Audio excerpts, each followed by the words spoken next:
جلستي مزيان. باب السؤال اللي غنسولك، واش عمرك حسيتي باللي عندك الموهبة والقدرة، ولكن فاش كتوصل للنقطة الحاسمة شي حاجة كتجرك اللور؟ اليوم غنكشفوا السلاح السري اللي هرسنا به هاد السلاسل بالكرة، وكيفاش غيهرس لك حياتك حتى انت. هذا الشيء اللي كتحس به دابا كيتسمى علميا البلوك مونطال او التخيل الذاتي. لسنوات طويله حنا المغاربه كنا مسجونين في هذا السجن. العدو ديالنا ما كانش هو الخصم، كان هو الخصم القديم اللي ساكن في راسنا. كنا كنمشيو لكأس العالم وحنا مبرمجين في العقل الباطن ديالنا باللي غنوصلوا ونشاركوا انجاز هاد البرمجه هي السلاسل اللي كانت كتخلينا نضيعوا في اللحظه الاخيره.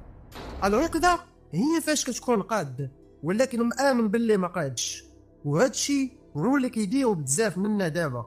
فاش كيقولوا انا ما عمرني غنجح، انا ما قادش، وهذا المشروع صعيب عليا. ولكن في 2022 وقعت المعجزة، واللي دابا في 2026 ولينا كنشوفوا النتائج ديالها. التحول ما بداش بالتكتيك، بدا بتصور في العقل. هاد التصور سميناها ديال النية وضحكنا عليها. ولكن رد بالك، النية هنا ماشي هي التمني وجلس وتسنى. ديال النية علميا هي الانشيكابل فيت، اي الايمان اللي ما كيتزعزعش. القراقي ما قالش ليهم ديروا النية باش ينعسوا، قال ليهم ديروا النية باش يبخروا الشك الى ثقة. هاد النية هي اللي حولتنا نفسيا من عقلية الضحية لعقلية البطل. ما بقيناش حنا مساكن، ولينا حنا قادرين.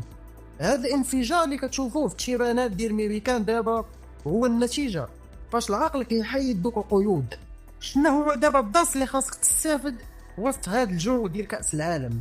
هاك المخطط باش تهرس اي عقدة في حياتك. اول حاجة، اعترف بالسلاسل والقيود اللي حابساك.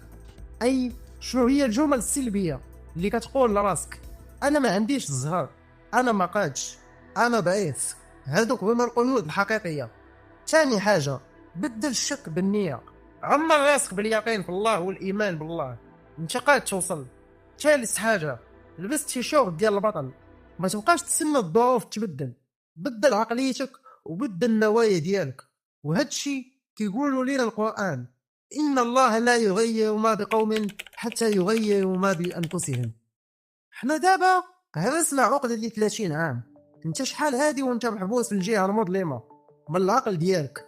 الرسالة واضحة، دير النية ماشي غير كلمة، هي أسلوب حياة غيخليك تهرس السلاسل اللي مقيداك في عقلك. وما تنساش تقول لنا في الكومنتار